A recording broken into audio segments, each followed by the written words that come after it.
Okay, I'm going to be completely transparent with you all right now because what I have been watching unfold over these last couple of weeks has genuinely left me sitting at my desk, staring at my screen, going, there is no way this is actually happening.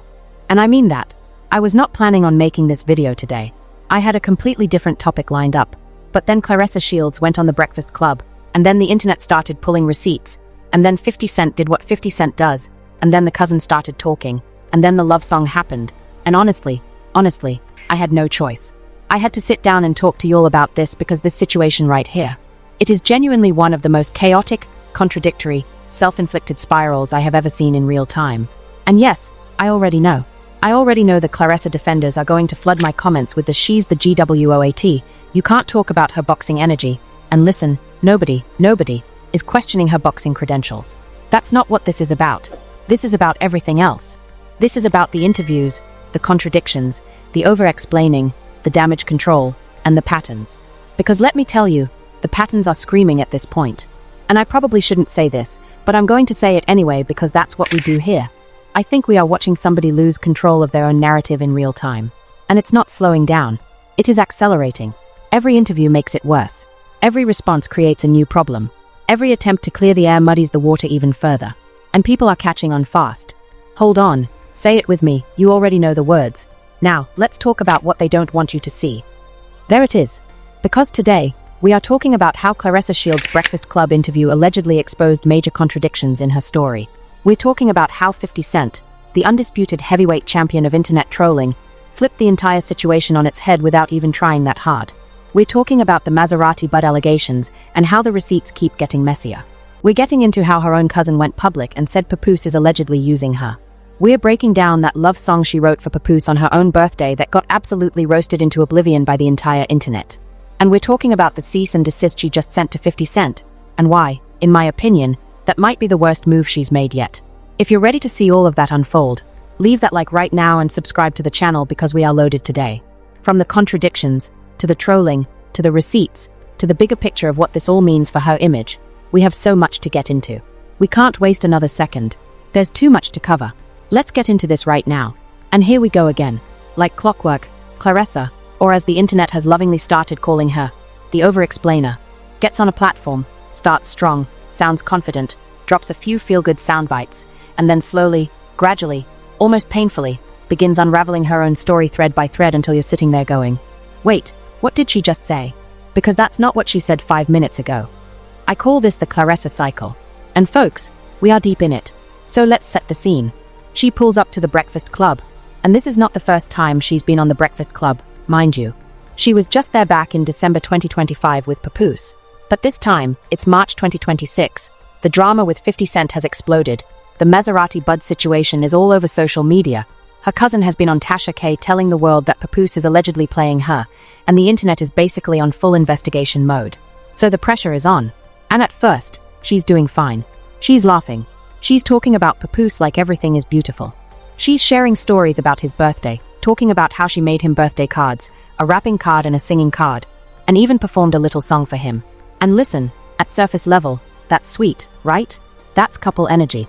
Nothing wrong with that. But then she starts doing the thing that has become her signature, the over-explaining.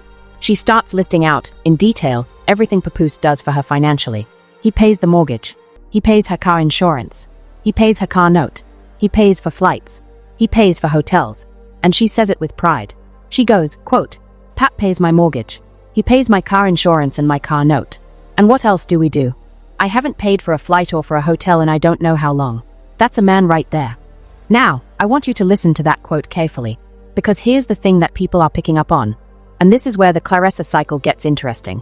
When somebody keeps repeating the same points again and again, he pays everything, he takes care of me, he's that guy, people start side-eyeing the situation. It's not what she said, it's how she kept saying it. And the internet's reaction was immediate. Who are you trying to convince right now? Us or yourself? Because, and I mean this respectfully, when something is real, when it's solid, when it's organic, you don't have to oversell it. You just live it. And right now, it feels less like living and more like performing. Less like being in love and more like presenting a case. And that distinction, that right there, is what's creating the backlash. But hold on, because that's not even the part that really got people talking. The part that genuinely had the internet pausing, rewinding, and screen recording was when Claressa allegedly told two completely different versions of the same story about the same person.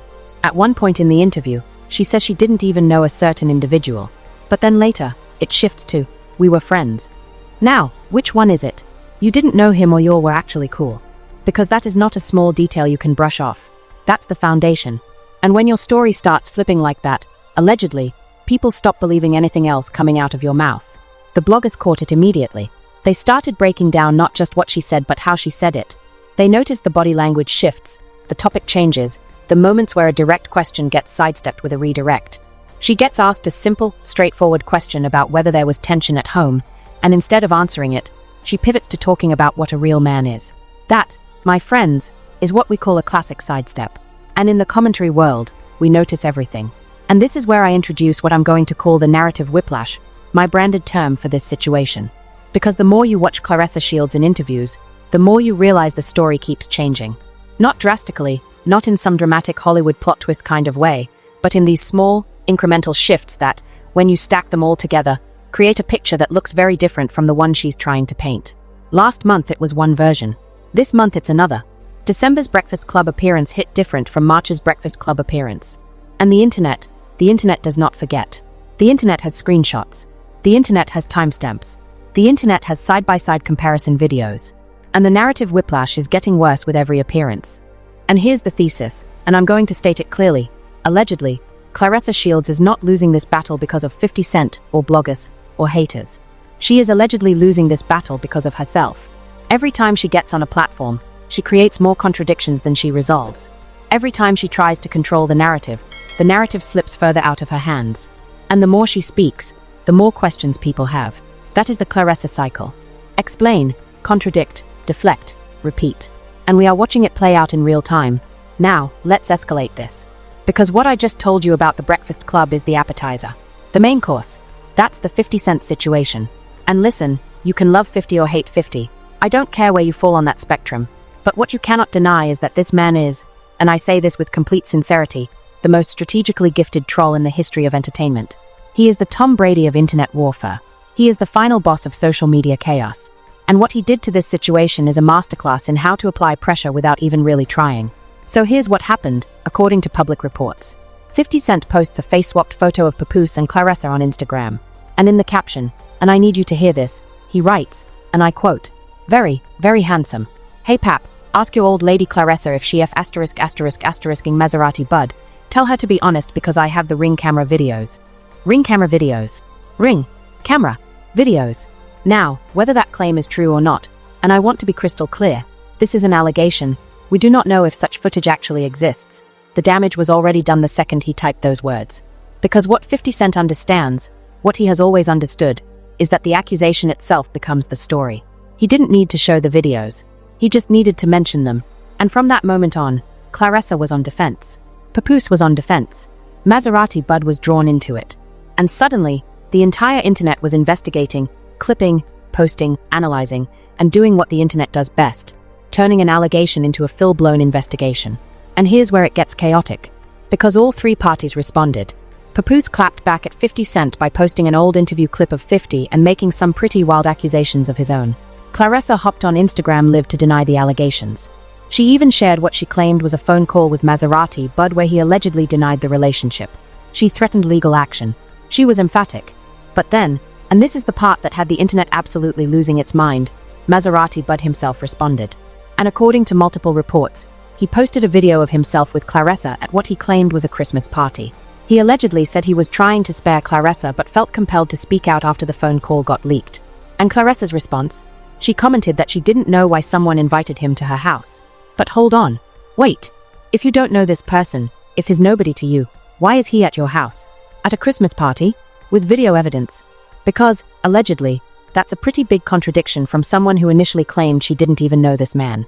And I know the Claressa camp. That's my nickname for her most dedicated defenders. The Claressa camp is going to come in here and say, well, he was invited by someone else. She didn't want him there. This is all being taken out of context. And okay, fine. Let's be objective for literally 1 second. Even if we grant that entire defense, the optics are catastrophic. Because in a situation where you're being accused of having a relationship with someone, The absolute worst thing that can surface is visual evidence of you being in the same space with that person. It doesn't matter what actually happened. What matters is what it looks like. And right now, it looks bad. It looks really, really bad. Now let me give you a pop culture comparison so this hits home. Remember when a major video game studio announces a big title, the hype is through the roof, and then when it finally comes out, it's glitchy, half-finished, and clearly wasn't ready. That's what Claressa's defense is starting to feel like. All the hype, all the pre-launch energy. I'm suing. I have receipts. He never touched me. And then when the actual product drops, the explanations, the interviews, the phone calls, it's full of bugs. It doesn't hold up to scrutiny. And the user reviews, also known as social media comments, are devastating. And speaking of devastating, let's talk about the mockery. Because the internet has been absolutely ruthless. People are calling this whole situation an episode of Love and Hip Hop, Delusional Edition. The memes are flying. The reaction videos are stacking up. DJ Academics covered it. Tasha K covered it. The Shade Room is posting about it every other day. And every single time Claressa responds, it becomes a new content cycle. She is, and I say this with a mix of amusement and genuine concern, feeding the machine. She is pouring premium gasoline on a fire and then wondering why the flames keep getting higher. And meanwhile, 50 Cent. 50 Cent is sitting back, probably in his mansion, probably sipping something expensive, probably laughing. Because here's the thing about 50, he didn't go back and forth. He didn't argue. He didn't hop in the booth and make a diss track. He made one post. One Instagram post. And that one post turned into a 2-week media firestorm that has Claressa on defense across multiple platforms. That is the difference between a provocateur and an amateur. A provocateur lights the match and walks away. An amateur keeps running back to the fire trying to stomp it out while somehow making it bigger every single time. And honestly, I'm a little tired talking about 50 Cent's role in this because, frankly, he's done his part. He dropped the grenade and went about his day. But listen, what comes next is arguably even bigger because it's not just enemies and trolls creating problems for Claressa at this point. It's her own circle. And before I get into this next part, let me just say on a personal note, sometimes in this commentary world, you cover stories that are entertaining, and sometimes you cover stories that are genuinely a little sad. And this one is starting to feel like both. Because when your own family starts going public, when the inner circle starts cracking, that's a different kind of pressure. That's not internet drama anymore. That's real life bleeding into the content. And I say that not to be dramatic, but to keep it real with you. But everything that is really important right now centers around one thing and one thing only, the pattern. Because when you step back and look at the full picture, the contradictions, the over-explaining, the 50 Cent response, and now what her own cousin has allegedly said publicly, it all starts forming a very specific shape. And what that shape looks like is the narrative whiplash getting worse and worse. And if you want to understand just how much pressure Claressa is under right now and how her attempts to relieve that pressure keep backfiring in spectacular fashion, well, we need to talk about the love song. And oh my, the love song. Because this might be the most unintentionally hilarious moment in this entire saga. Let me set this up properly because this section right here, this is one of the most important parts of this entire video. We need to talk about what happened when Claressa Shields' own cousin allegedly went public, reportedly sat down with Tasha K, and started dropping claims that shook the entire narrative. And I want to be very clear, these are allegations. This is what is being reported and circulated online. I am not presenting any of this as confirmed fact. But the conversation around it, the discourse it created, that is undeniable. According to multiple reports and as covered by several prominent bloggers, Claressa Shields' cousin allegedly went on record claiming that Papoose is, in their words, using her. Now, that's a heavy allegation. And the cousin reportedly didn't stop there. They allegedly got into details about the relationship dynamic, the public perception versus the private reality, and what they claimed was going on behind the scenes. Tasha K covered this extensively. It went viral. And suddenly, the narrative wasn't just about 50 Cent trolling or Maserati Bud posting videos. It was about someone from Claressa's own family questioning the foundation of her relationship. Now, Claressa responded to this. She reportedly dismissed the cousin as distant and pushed back on the claims. But here's the thing the internet caught. And once again, here's what they didn't want you to see, the timing. The cousin spoke up around December 2025. Then 50 Cent's Maserati Bud allegations hit in March 2026. Then Claressa goes on The Breakfast Club and starts over-explaining again. Then she writes a love song for Papoose on her own birthday. And then she sends a cease and desist to 50 Cent. Do you see the escalation? Do you see the Claressa cycle accelerating? Explain, contradict, deflect, repeat. Except now each cycle is getting more intense. Each rotation is generating more scrutiny, and the walls are closing in. And speaking of the love song, let's talk about it. Because according to Hot New Hip Hop and multiple other outlets, On her 31st birthday, Claressa Shields decided to write and perform a love song for Papoose. Not the other way around. She wrote a song for him. On her birthday. Let me say that one more time for the people in the back. On her birthday, she wrote a song for him. And the internet had one collective question. Ma'am, what? Give me energy. Always supporting me. You're the kind of man. I mean, listen. Nobody is saying you can't express love. Nobody is saying you can't be creative. But in the context of everything else happening, the cheating allegations, the contradictions, the cousin situation, the 50 Cent trolling, dropping a love song right in the middle of all of that looks less like romance and more like damage control. It looks less like genuine expression and more like a public relations move. And the internet predictably roasted it into the ground. People were calling it the worst track of 2026. They were questioning why she was writing songs for him on her own birthday. They were comparing it to every failed celebrity love declaration in history. And Papoose, to his credit or perhaps to his detriment, reacted positively to it, which only added more fuel. Now let's connect the dots. Let's really connect them. Because this is where the puzzle comes together and the bigger picture starts to crystallize. We have the Breakfast Club contradictions. We have the 50 Cent allegations about Maserati Bud. We have Maserati Bud posting video evidence of being at her house. We have the cousin going public. We have the radio show incident. Oh, by the way, did I mention that? Because back in January 2026, Claressa Shields was reportedly caught calling into a YouTube boxing show called Hood Champion Boxing, pretending to be a fan defending herself. She allegedly called in as a different person and started defending Claressa Shields in the third person before accidentally revealing her identity. That was reported by Yahoo Sports, covered on Reddit's boxing forum, and it went completely viral. And I need you to understand something. That incident right there, that is arguably the most telling moment in this entire saga. Because if the reports are accurate, that means we have a two-time Olympic gold medalist, an undisputed world champion boxer, allegedly calling into a small YouTube show pretending to be someone else just to defend her own name. That is not the behavior of someone who is confident in their narrative. That is, allegedly, the behavior of someone who is desperately trying to control a narrative that has completely gotten away from them. And it adds a whole new layer to the narrative whiplash because now you're not just questioning what she says in interviews. You're allegedly questioning whether she's even being herself when she's supposedly not in interviews. Now let's talk about the broader implications. Because this situation has expanded way beyond just Claressa and Papoose. You've got Remy Ma in the background of all of this. Remember, Papoose is still technically married to Remy Ma. You've got 50 Cent, who is essentially using this entire situation as content and ammunition in his ongoing beef with Papoose. You've got Layla Ali, because Claressa went on The Breakfast Club and also reignited her feud with Layla Ali, calling her a hater and a witch, which created an entirely separate controversy on top of everything else. You've got bloggers, commentators, and content creators across every platform dissecting every word, every gesture, every social media post. And you've got Claressa herself, reportedly planning to have a baby with Papoose in 2027 and reportedly sending a cease and desist letter to 50 Cent for defamation. And this is the part that's genuinely fascinating to me from a cultural analysis perspective. Because here you have someone who is, on one hand, talking about starting a family, planning for the future, describing this beautiful love story. And on the other hand, simultaneously fighting off cheating allegations, threatening lawsuits, battling with 50 Cent, feuding with Layla Ali, responding to her own cousin, and getting caught allegedly impersonating fans on YouTube shows. Those two realities, the love story and the chaos, are existing at the same time. And the internet is watching both of them. And the internet is going, something here does not add up. And that right there is the core of the backlash.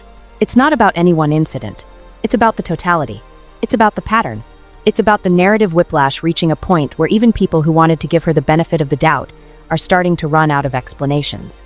And I want to zoom out for a second. I want to step back from the specifics, from 50 Cent and Maserati Bud and the love songs and the cousin interviews, and talk about what this situation really represents. Because I think this is actually one of the most interesting case studies we've seen in a long time about how the modern internet interacts with celebrity narratives. There's a concept that I think about a lot in this commentary space, and it's the difference between having a narrative and living a life. And what I mean by that is this. In the age of social media, a lot of public figures, and I'm not just talking about Claressa, this applies across the board, a lot of public figures have become more focused on curating a story than actually living one. And you can tell the difference. You can feel it. When someone is genuinely happy, genuinely secure, genuinely unbothered, they don't have to tell you. It radiates. Their social media is effortless. Their interviews are relaxed. Their energy is natural. But when someone is performing happiness, performing security, performing a relationship, that has a different energy. It's more intense. It's more insistent. It comes with explanations and receipts and lists of, he does this and he does that, and let me tell you how good things are. And the audience, whether consciously or subconsciously, picks up on the difference. And I think that's what's happening with Claressa right now. Because the constant explaining, the always responding, the always trying to correct the narrative, that doesn't come from a place of confidence. In my opinion, that kind of energy usually comes from pressure. Real, internal, personal pressure that's building up.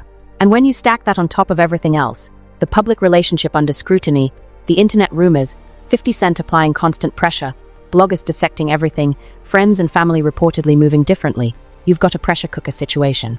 And pressure cookers, eventually, crack. And here's where I'll draw a historical parallel.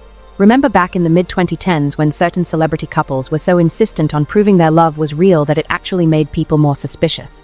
When the public displays of affection became so frequent and so performative that the internet started timing how long it would take for the relationship to implode. We've seen this playbook before. It's not new. And the pattern usually goes the same way: overperformance, then cracks, then revelations, then either a dramatic breakup or a dramatic doubling down. And right now, with the baby plans for 2027 and the engagement reportedly being announced, while Papoose is reportedly still married to Remy Ma, it looks like we're in the doubling down phase. And historically, doubling down during a narrative whiplash does not end well. It just raises the stakes for whatever happens next. Now, I also want to acknowledge something. And this is me being nuanced and fair. Claressa Shields grew up in Flint, Michigan. She has overcome genuinely difficult circumstances. She is, without question, one of the greatest female boxers to ever lace up a pair of gloves. 2 Olympic gold medals, multiple weight class champion, undisputed. Her boxing resume is beyond elite. It is historic. And I think it's important to hold both realities at the same time. She can be an incredible athlete and simultaneously be struggling to handle the media circus that comes with a very public, very scrutinized personal life. Those things are not mutually exclusive. But the problem is that every time she gets in front of a camera or a microphone to address the personal drama, it overshadows the professional excellence. And that's a tragedy, honestly, because the legacy should be about the boxing. But right now, in March 2026, the conversation is about everything but the boxing. And what does this tell us about where we are culturally? It tells us that the internet is an unforgiving court of public opinion where contradictions are currency and consistency is everything. It tells us that over-explaining is the new lying, at least in the eyes of social media users who have been trained by years of reality TV, influencer culture, and YouTube commentary to spot inconsistencies faster than any investigative journalist. It tells us that celebrities who try to fight the internet's narrative with more content almost always lose, because the internet is a hydra. You cut off one head and 2 more grow back. And it tells us that in 2026, the most powerful move you can make when you're under scrutiny is also the hardest move to make: silence. Claressa Shields has not chosen silence. She has chosen the opposite.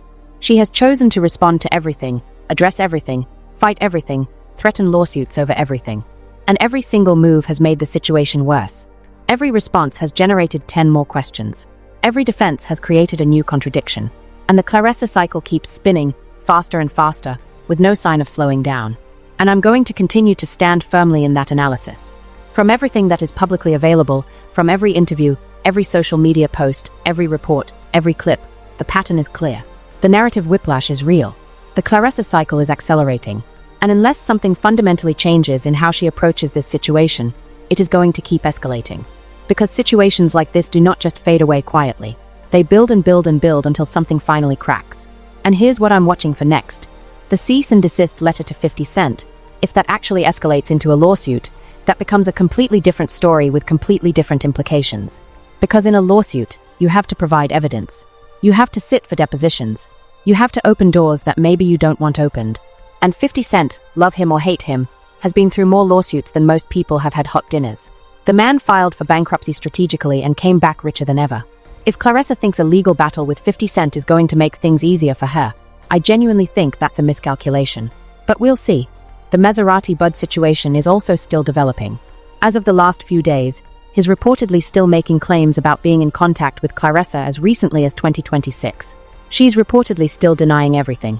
But the videos, the screenshots, the alleged receipts, they keep surfacing. And every time something new drops, the internet goes right back into investigation mode. And the baby plans. Look, I'm not going to sit here and tell 2 adults what to do with their personal lives. But I will say this, announcing plans to have a baby in 2027 in the middle of a media firestorm where you're fighting off cheating allegations, threatening lawsuits, and feuding with multiple public figures is, in my opinion, a strategic move more than a romantic one. It's an attempt to shift the conversation from chaos to love, from drama to family, from defense to offense. And honestly, I understand the instinct. But the internet sees through it. The internet always sees through it. Honestly, between the Breakfast Club contradictions, the 50 Cent trolling, the Maserati Bud receipts, the cousin interview, the love song roasting, the radio show impersonation incident, the Layla Ali feud revival, and the cease and desist letter, I'm a little exhausted from all the nonsense we're seeing. And I think a lot of you feel the same way. But that doesn't mean we're going to stop covering it. Because this is what we do. We break it down. We analyze it. We give you the full picture. And right now, the full picture is messy, contradictory, escalating, and far from over. We're going to break down the rest of this Breakfast Club interview and all of its implications very soon. Because believe it or not, there are things from that interview we haven't even gotten to yet. The Layla Ali comments alone deserve their own video. And trust me, that's coming. And if you want to see how the 50 Cent and Papoose beef has been fueling this same exact type of discourse but from a completely different and arguably even more chaotic angle, check out the video on your end screen right now. Because that breakdown ties directly into everything we talked about today and takes it even further. So I'm leaving you with this question, and I want real answers in the comments. Is Claressa Shields telling the truth and just struggling to communicate it? Or is the narrative whiplash evidence of something deeper? Something that the contradictions, the over-explaining, and the escalating responses are slowly revealing. Because honestly, the answer might be more complicated than either side wants to admit. Drop your thoughts below. I'm reading every single one. Hit that like button. Subscribe if you're not already part of the family. Share this video so more people can tap in. And if you're part of the family, you already know what to do. This one is far from over. And I'll see you in the next one.